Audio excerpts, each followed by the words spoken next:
Hey guys, for this recipe we're going to start with a 15-ounce can of drained and rinsed chickpeas that I'm thoroughly drying with a clean kitchen towel so we can get these really crispy in the oven when we roast them.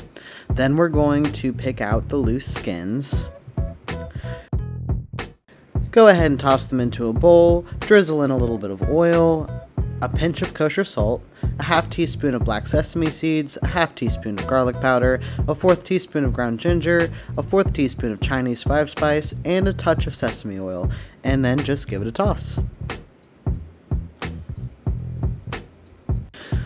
Once everything is evenly combined, pour onto a parchment-lined baking sheet and spread out evenly. We're going to pop these in a 425-degree Fahrenheit oven for 20 to 30 minutes depending on how crispy you'd like your chickpeas.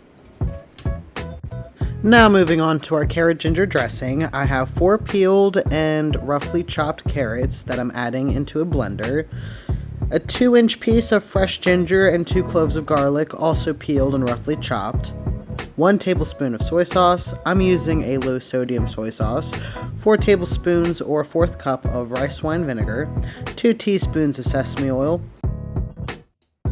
1 tablespoon of honey, or you can substitute this with agave to make this vegan if you like, the juice of half a lemon or the juice of a whole lime, and a 1/4 cup of extra virgin olive oil. Then we're just going to blend until smooth. This dressing is fresh, light, and a beautiful color. Go ahead and chill this while we prep the rest of our ingredients. The wonderful thing about Buddha bowls is that they feature whatever delicious veggies you want, so it's a customizable dish by its own nature. I'm going to start with slicing a cucumber, and I'm going to scoop out the seeds with a spoon. I think a small step like this one does a lot to improve the texture of a cucumber, especially since the seeds hold so much moisture. Then I'm cutting them into thin crescent shapes.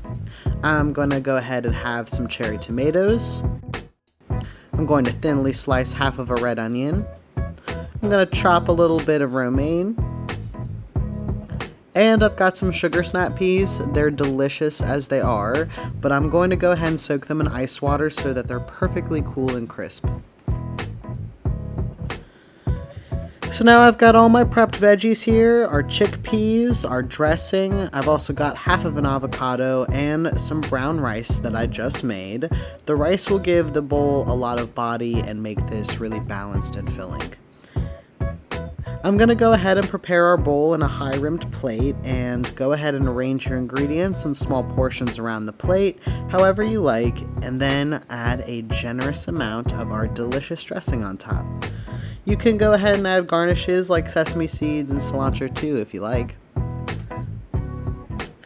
And there you have my take on a Buddha bowl with carrot ginger dressing. This is really one of my favorite recipes. It's balanced, it's healthy, it's delicious, and it's great for using up produce in your fridge. You can adapt this dish to anything you want it to be. So I hope you enjoyed this recipe. If you like this video, go ahead and like and subscribe, and thank you so much for watching.